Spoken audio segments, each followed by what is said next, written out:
so much for joining us on the podcast today. Hey, how are you doing? Good, thanks. Great to have you here today to discuss the role of the manager, Peter. And before we get into that discussion, could you just introduce yourself and tell us a little bit more about what you do?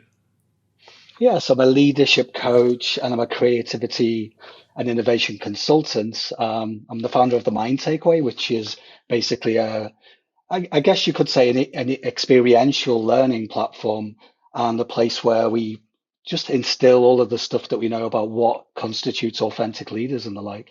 I'm also the co-host of two podcasts.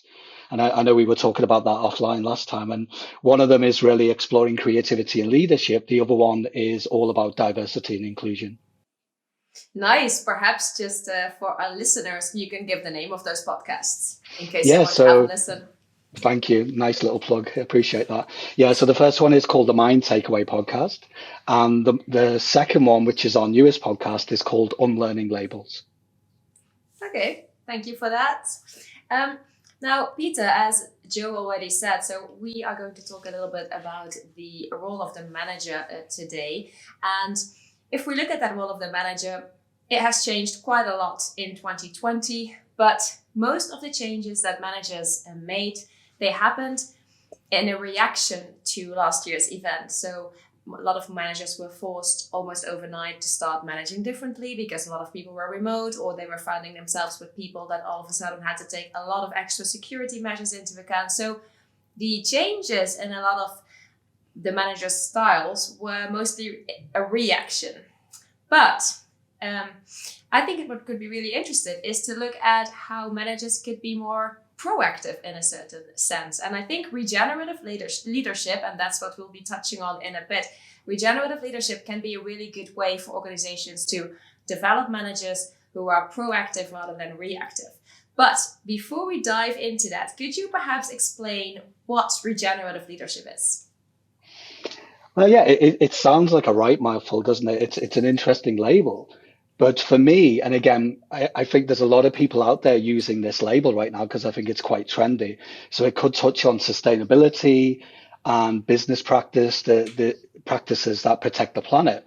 But in my case, what I'm talking about is individual human beings and how you can impact organizations by being yourself and being more authentic. So what I'm talking about is building trust, creating psychological safety, and really developing those core skills that we know are lacking, like creativity and listening and stuff like this. So for me, if you really listen to your people, that in itself is a regenerative process, if that makes sense.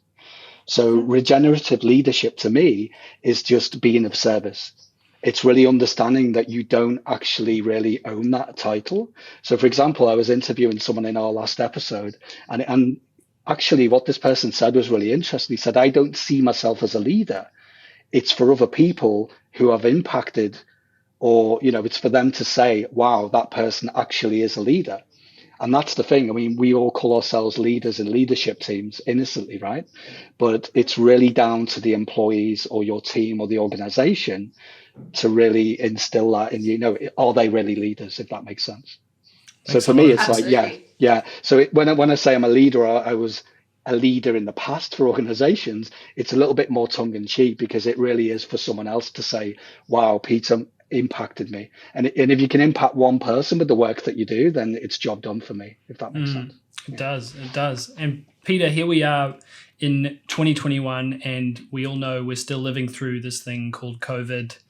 And it's still going on, unfortunately. And I wanted to ask you a kind of question around, you're talking about regenerative leadership there. What was, on the other side of that, was there kind of a degenerative side to a lot of the leadership that was taking place before potentially the pandemic kind of came in and woke us up?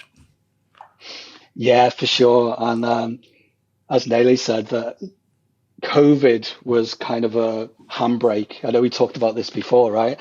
Lots of people were forced to reflect. And dare I say, they didn't really reflect at all before that. We were all going a million miles an hour, trying to generate more money, be innovative, strategic, all of that, which is great. There's nothing wrong with that. But what we were doing, maybe even innocently, is there was a lot of damage. We lost our human side when it came to the leadership piece. And then COVID happened, and all of a sudden we had quite a lot, probably more than half the workforce, right, all forced to work from home, if you were lucky enough to be able to do that, depending on where you are in the world. And the things that we noticed, or at least in our clients, and even for us, when it happened, was okay, what are the things we really need to do now? When the emotional side of it settles, and that's, oh, we need to support our people better. And as you say, these are the things that were lacking for a long time, decades and decades, right? And then all of a sudden, there was managers there thinking, oh, I don't have those skills. How do I make people feel safe? How do I build trust? How do I communicate when actually I'm doing it from my home office now? I'm not going to see these human beings. And for people listening, it really is tough. I mean, I really understand that it's not so easy, but it's actually a lot easier than you think to actually develop those skills. So the biggest question that people were asking us when COVID happened is, how do we manage people remotely? And the first thing I would say to people is, well, what do you think would be meaningful? If you put yourself in their shoes, what do you think they would need to feel safe, included, feel part of the team? What are those core things? And most of the time, what springs to mind for me at least was, okay, let's check in with each other. Let's ask our employees, let's ask our team, okay, you're at home now. What is it going to take for you to feel safe? And obviously you can't just have an open book. It's more of a starting point. So you're getting them curious about what are their needs and wants. And it's not like a big thing, right? It's just, well, I would like you to check in on me from time to time and make sure that, while we don't know what's going to happen with the company or the planet because of COVID, and depending on, for example, if you're in the travel industry, it's in a really precarious spot right now. So you need a leadership team or individual managers and leaders to step up and say, right, we've got your back. Like you, we don't have all the answers, just to be honest with you. But rather than scaring you and telling you every day that it's all rubbish and we don't have the answers, we're going to work it out together. And it's not just lip service saying that. It's saying, look, let's check in with each other. Let's do a little bit more than what we did before. And also, let's get curious. What was missing? This is a really good example now that we had time to reflect for a bit, maybe too much time for some people. What are the tangible things that we can do right now that's actually going to improve our organizations, right? Mm-hmm. Yeah, and I just so love that. I mean, I get to manage 3 people, 3 awesome people. If you're listening, I hope you're listening, because this is our project. We're doing it together. But and I guess, if I can just speak from my perspective for a second, like I totally felt that when the pandemic hit, it's like all of a sudden work became our whole lives because we can't go out. We can't go out for a drink with friends. Work is all of a sudden our entire life. So the manager's role becomes a bunch more than just getting the best out of people, getting the most productive work out of people. It's actually about taking care of people. And I thought that was awesome what you were saying. Yeah. Joe, that's exactly it. We all just forgot, and me included. It's hard running a business, as you know, and the more senior you get in a company, it really is tough at the top. But just if anyone wants to learn anything from COVID, anything positive, it's just that we all need to care for each other a bit more. And also the leadership label itself. If you really want to wear that badge with honor, you really need to be of service and be of care to all of the people around you.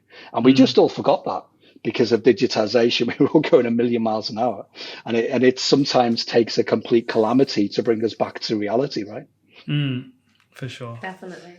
I wanted to touch on something, Peter, because you said as well, I believe in a super interesting LinkedIn post that you shared a few weeks ago, that it's important for leaders to be vulnerable and to show up authentically. Now we see quite a lot around this about authentic leadership and leaders indeed being vulnerable and also being humble, but this doesn't necessarily seem like something that people are used to in the workplace, right? Or maybe they're not really comfortable with it. So could you perhaps share some actual tips of that you could give to leaders, to people managers that want to start really making even more of an effort to be more vulnerable and more authentic and more humble as well? I mean, yeah, it sounds like a really difficult thing, right? And that's the thing, it's more easier than we think, because when people say, oh, you need to show up and be X, right? authentic, vulnerable, all of that, it sounds really difficult. And I don't know about you, when I hear that, I'm like, oh, it doesn't sound like it's a cool thing. Sounds like it's an uphill struggle. But all we're actually saying when we say that is that it's turn up and be yourself. And for some people before COVID, they might not have even reflected on who am I? What does being yourself mean? The easiest way I can say it with the least path of resistance is it's without wearing a mask. So, for example, most of my leadership career, any of the roles I was in, I can honestly say that I was wearing a mask. I kept saying I was Peter this, right? But I wasn't until later on, when I got a little bit more experience and also my awareness increased, that I realized that the only impact I can have on the world is to actually show up and be Peter, me. And there's only one of me. And there's a wonderful quote. I don't know the exact words, but someone kept saying, it always stuck in my head, that you can't really be anyone else because everyone else is taken. We can Absolutely. copy people's behavior. We can put people on a pedestal, which is completely fine. I resonate with people and think, wow, I'd love a piece of that. I'd love to copy how good they are as a leader, right? But the only impact I can see in my career, and also when I help our clients, is that when they switch on to reality of themselves and they realize that they have everything, they're innately curious, as we said, they're creative, they've got all the resilience and well-being already packed in everything that they already have. And the only thing that gets in the way of that when you walk into work, or right now, if we digitally walk into work because we're doing it more Mm. by Zoom and all these things, is when we think that we're not. And that's the only thing, honestly, that gets in the way. But again, for people listening, that sounds too easy, right? But that's why Yeah. it's become so difficult, because Mm. authenticity is literally just showing up, even when you're fearful, even if you're not really feeling it. So for me, I'll give you an example. In my last leadership role, there was many days when I was in a mess, right? But I took myself into work and then I would just share. So this is the vulnerability bit. I'm unpacking it right now. Is that I Mm. just shared that with my team. I just said, look, I'm not feeling it. I don't know about you, but I'm here, I've got your back, but I don't have all the answers today. I'm looking for you as a team. Let's look at this together. Let's get curious. Why am I not feeling it? Why do I not see that we're going to get the same performance as last month? Why do I feel under pressure? Is that just because I'm making it up and maybe that's not real?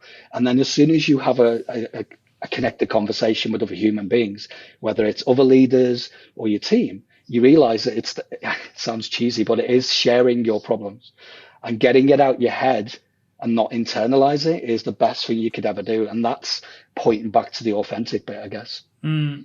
I love what you said, Peter, about especially about staying curious, because I really think that opens you up to kind of being humble and knowing that, other people have things to bring to the table.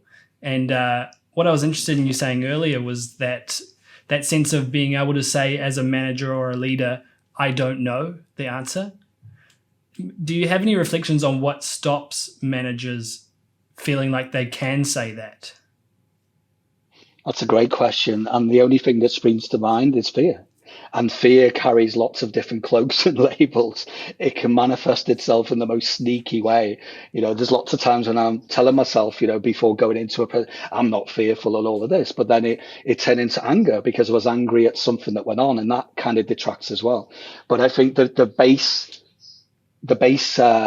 thing that goes on in terms of psychology is fear, because you can really second guess and talk yourself into not doing things.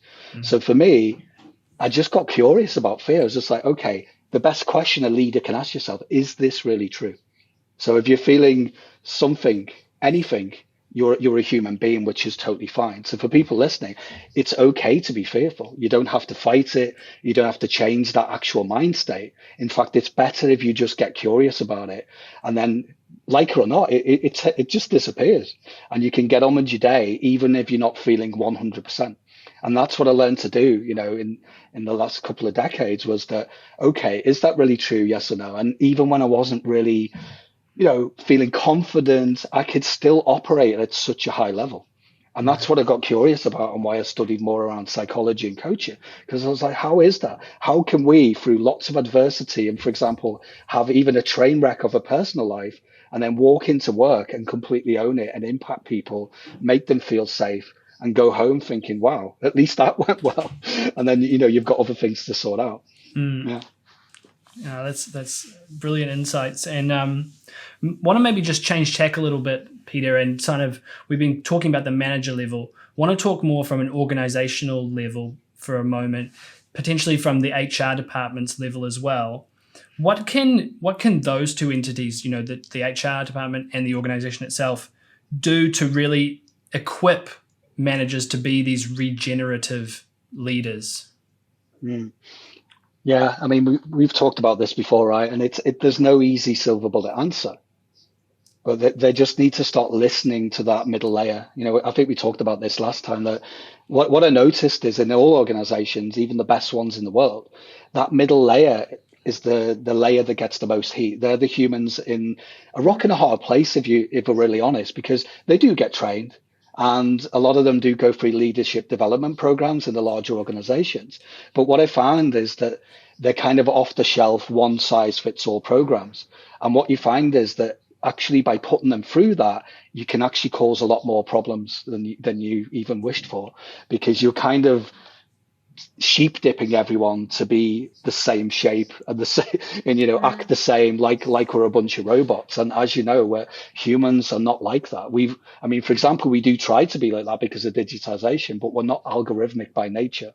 And the best thing the HR function at an organization level is to start to, even if you can't afford, because I know the reality is if you're a startup, there's a lot of chaos and you're growing fast. But the best thing you could do if you're a small organization, for people listening, is just to start getting curious again, more curious, and listen to not only your employees, but anyone that you've given the label of people manager to. And then start to, again, build a mental map of, is that really true? Is that person just moaning? Or is the legs to this, descent that I'm hearing? And what I noticed in a lot of organizations with our clients, they got fearful. Again, the word fear propped up because they were hearing that people weren't happy. And instead of taking action and saying, okay, I don't buy all of it because it's not being professionally handled, they're not portraying it in the right way. However, there's enough noise where there must be some truth. There's always some truth in what you're hearing, right?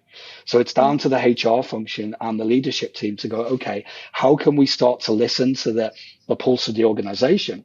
And how can we listen to these that's the first part. How can we listen to these middle managers? And the second part to that is, how can we then take tangible action? Is it just because we need to change the coffee at its surface level? That can happen too, not a problem. But in a lot of the cases, there's legs to it. There's some truth, if you do some more digging. And the problem is that a lot of organizations, they tell you that they want to take action, but then when they hear a bit of truth that something isn't quite right, they get fearful. And then they sit on their hands, and then they don't, it detracts from actually taking any action. And it's the same thing as, for example, employee engagement surveys. I see the results for many organizations, and I'm saying, well, okay, what are you going to do? Nothing. And I'm really shocked, because I'm like, okay, well, if you don't do anything, you're going to create a toxic culture. Because what you'll do is you're basically ignoring a big chunk of people in that organization. Yes. Yeah. I mean, and if you're not going to act on the survey, then why do the survey in the first place, right? Yeah. Because I think one of the keys for a survey to actually create results is that you have the results from the survey and then you take action upon them. So yeah, that doesn't really make a lot of sense. I was actually curious about something as well, Peter. So I saw you mention as well that it's important to embrace both new but also forgotten leadership skills. And I was really wondering if you could tell us a little bit more about these forgotten leadership skills. What are they? Or maybe they're not really forgotten, or I'm curious about it. Yeah, it's a good question. I think lots of leaders have forgotten about these things for sure. And COVID, as we said at the start of the conversation, was a great reminder. One of the biggest ones, we talked about it already, is listening. Even for me as a coach and as someone who understands the psychology, I can always get better at listening. I know that 100%, but then that's for me because I'm totally comfortable with increasing my awareness. So for people listening, it's the best thing you could do, the best gift you could give yourself as a leader is to get more curious about, am I actually listening to my people?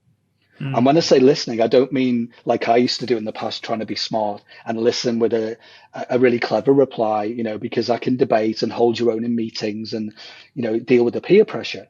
What I learned is actually it was humbling to realize that I wasn't listening.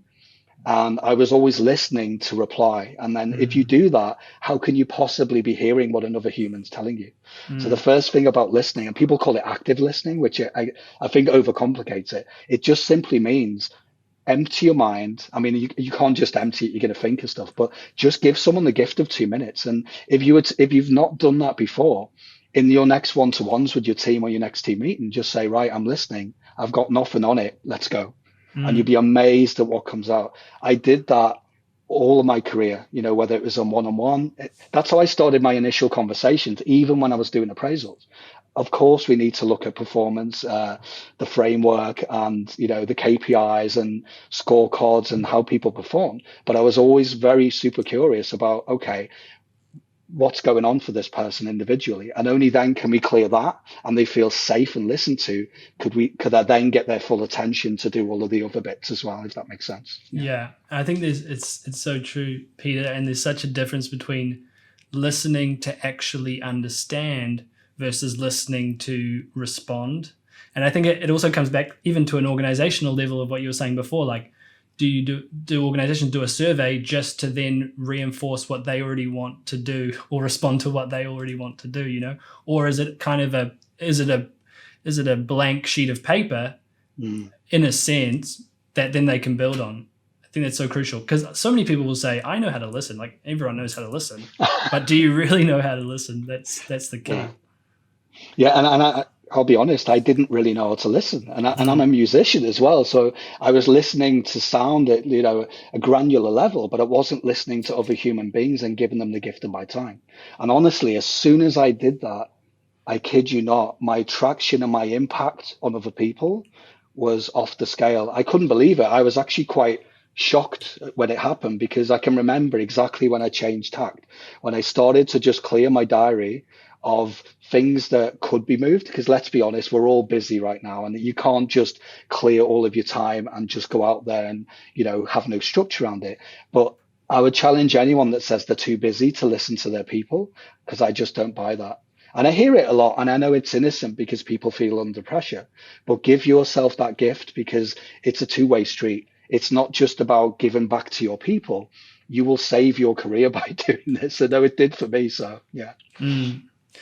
And I know you've talked a little bit about sort of self-leadership and ownership from a management perspective as well. So if we think about, obviously managers, the definition of a manager is that they lead other people, but focusing it in on themselves, why is it so important to sort of bring this concept up again of self-leadership and ownership for a manager? I think this is the most important aspect. I was speaking to someone in an interview last week about it, and it was a really good reminder to be told that actually, how can we expect people to be to take ownership for themselves if they don't understand that I'm empowering them to be individual? And when I say I am empowering, I think any leader by default, if you've taken that responsibility leading that team, all of your people are already empowered. And I think organizations get this completely the wrong way around. They say to people, I am giving you permission to be empowered. That's completely the wrong way. I don't know if that makes sense, but what I'm saying is that if you want individual employees to be leaders in their own right, and that's not having the label of people manager, I expected everyone in my teams always to be leading themselves individually, first and foremost. And that's the only thing that I ever focused on, or at least that was the most important thing that I focused on when I was developing them individually. When I gave them feedback, I was always saying that, so how did that go for you? Okay, let's learn about that together. And that goes back to the psychological safety piece, that if you create a safe space, you can't not have empowered people, because they feel safe to take more initiative. They do take more risks. And for leaders, when they go, oh God, I don't want people taking more risks, but it's okay if you're there, because if you're there to help them when they fail and, gently pick them up with a bit of TLC and say, okay, that didn't go well, but not a problem. Let's look at how we can reverse engineer it. And the next time you try that, I trust you to do it. But that takes courage as a leader as well. And that goes back to the authentic piece as well. I know that it's a fearful thing. If you're a new leader, it was one of the hardest things I ever had to develop, was how to delegate pieces of work. And it was only until I made absolute messes of it myself that I realized that, okay, that's how it really works. It's as I lo- simple as, sorry, go on, you're going to say something. Yeah. I was going to say that I really love how it all connects together, because indeed, if you are encouraging your people to take ownership for projects or for whatever they're doing, that of course requires them to trust you, but it also requires, as a manager, it requires trust in them that they will of course get things done. And again, it comes also back to creating indeed this safe space where people feel that they can take things upon themselves to do, and that if something goes wrong, that that's not a big issue whatsoever, because they're encouraged to try and their manager will be there when things don't really go as expected. So I really love how all these elements of this regenerative leadership, they all are so very much connected to each other. Yeah, and I love the fact you said that, because there's no disconnection between all these pieces, right? They all interconnect really well. And that's it. If you get curious about how this works, you'll realize that the biggest thing, I mean, I keep laboring the point, but if you listen to people, you create that trust, you create that safety. And therefore, when you go to delegate stuff, you're more likely to get better results, because I can remember, the first time that I got a piece of work delegated to me and I made a mistake with it. But what made me want to do it again, because I was super fearful, right, before I was a leader. But the manager at the time, I'll never forget it. He said, well, that didn't go well. And, we've lost a lot of time and money. But you know what? That's not a problem, because I know you're not going to do that again. And it wasn't like, you will not do that again. Do you see the difference? It's not finger pointing. It's saying, I know you're not going to do it again because I trust you. And that is a million miles away from micromanagement, standing over people. And I know I was really surprised with COVID, going back to what we were talking about earlier. There seems to be still a lack of trust. Organizations don't really feel comfortable allowing their employees to just do what they're good at home. But for people listening, it really is important that even if you're fearful about this, you must allow people to do what they're good at. And if you can't do that, then you'll get what you came for, which is people, all of your top talent will slowly start to see their own self-worth for what it is, and they will start to look for other roles or places where they're valued. And it happened in many organizations that I worked in. And it was interesting. We spent millions on developing recruitment drives and, the initial part of getting them in and the lovely welcome pack and all of that. But then we just let it go. And then it was that messy middle bit in the employee's relationship where they were like, well, okay, I don't feel valued anymore. And that's what it takes, leadership and courage, and to develop those skills that we're talking about to actually sustain and regenerate the organization. I wouldn't even say sustain, because sustainable can sometimes mean sustaining the old dogma of leadership, if that makes sense. And we obviously want to learn from the past, but also put that aside if it's not serving its purpose in the 21st century. And that's all I'm saying, really, that there's now a new paradigm of leadership. But going back to your point, Naily, it's nothing new. It's just that all of us collectively, we just forgot that because we all got too busy. And in empowering your people, like you were talking about before, it's it's not just this trendy thing that I guess a lot of organizations are saying that we empower our people, all this sort of thing. But from what I'm hearing is that it actually takes a commitment on behalf of managers to create that kind of safe space where, if people do make mistakes, and they will make mistakes, it's not like all of a sudden, bang, we're cracking down on you again, sort of thing.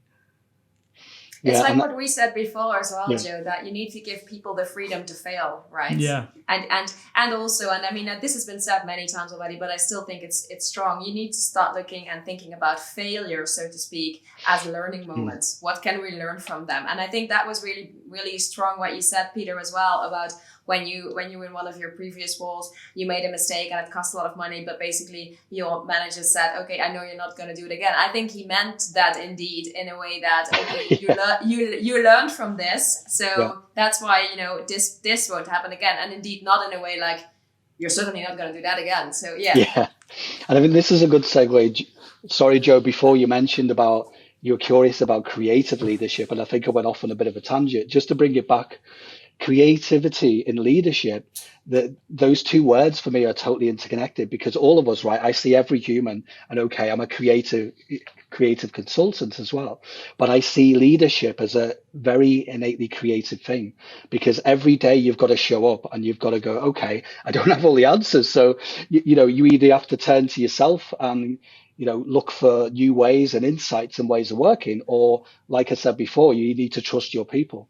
And if you want to innovate and create novel things, or, drive forward a company and be a market leader, to your point, Nearly, you have to create that wiggle room. And that's one of the hardest things I've seen my clients struggling with, is allowing the reins of control to be let go a little bit and actually stopping the clock. And when I say stop the clock, I mean in terms of measuring KPIs and clocking in and out and all of that stuff, because I'm still surprised that organizations are measuring their employees' productivity in blocks of time. Because I don't know about you two, I was super productive all in really short bursts. So I would, for example, do a 10-hour shift. I honestly wasn't always productive in those 10 hours, but I can honestly say that I did all my work in short bursts. And then it was like, okay, why am I here? And I also got curious about the people I managed. And although I got a lot of heat for it until I got quite senior in some of the roles, I would take them out of work. I would allow them wiggle room to get out of the office. And I know for some people that's really challenging right now, but why can't you, appoint 1 or 2 meetings a month to just having fun and being creative and having more of a playful way of looking at how you challenge, the challenges of your business. Because, if you do a sprint or you lock people in a room and say, right, you must have the answer by 3 o'clock. I don't know about you, but that doesn't always yield creative results. And in fact, it just creates more stress and pain. Yeah. I think as much as many people would want to, creativity is unfortunately not yet on demand. So I do not believe that is working very well, just cramming people in a room and saying, we need something by that and that time. I don't think that's how it works. It never worked for me, honestly. Yeah. Yeah, and I guess that's so cool to hear you say that, because it's really around, that's really what this podcast is all about. It's kind of like, look, 2020 was crazy. We're still living through this big thing. And actually, so many of these things, like being at work for 8 hours in an office, have been put back into question. And it's like we have actually the opportunity to rethink a lot of these things and think about what works for people and what works for organizations. So it's exciting times. Now, Peter, I think before we slowly start wrapping up, so what we really like when we do these podcast episodes is to leave our guests at the end of the episode with a bit of a challenge that they can share with our listeners. So if you could give our listeners a challenge, something that they could do or try starting from tomorrow, for instance, that would be great. And I could imagine already what the challenge would be, but I'm curious what you will come up with. Well, I think we touched on it. It's just to ask yourself the question. And, we talked about fear being the biggest driver and stopping people taking action. And this is what's costing money and time in organizations, right? So it's very simple for me. It would just be, the next time before you start something new, and you do get fearful, it's just to ask yourself this simple question: is that really true? And that curiosity will carry you forward 100% of the time. Because what it does, it just takes you into a different mindset, a different mind state. And what you get from that is, okay, I'm just going to get reflective about this. And even if you don't have the answer in that moment, which a lot of the times I didn't either, it will carry you forward and you'll get fresh insights. And this is the same for creativity and anything else. So for me, that's the easiest thing you could do, because I could give you 7 steps to leadership greatness, or give you a really complex game plan to take into work tomorrow. But honestly, if you ask that question when you get fearful, or you can't see the wood for the trees, or you don't want to, you don't want to face people in your organization, what am I thinking about? Are these thoughts and feelings true? Is me thinking too far in the future actually going to happen? Or is it normal like every other human being? Because it's a Me Too moment. Everyone gets like that. And as soon as you realize that, you're back in the room. You're back in reality, if that makes sense. Awesome. Very cool Yeah. challenge. So for all of you listening in, that is Peter's challenge to you in the weeks to come, is to ask yourself, is this true? Is this real when you're facing fear? That is an awesome thing. I'm going to be doing that, Peter, as well. Are you going to be doing that, Neely? Yeah, absolutely. And Yes. Peter, before we let you go, if people want to connect with you, where can they best reach you? Probably LinkedIn is the best place because I'm always on there, or go to the Mind Takeaway website, which is www.themindtakeaway.com. Nice. Well, this has been a brilliant conversation, Peter. Thank you so much for Thank all you. your insights. It's been a It's been pleasure. awesome having you here.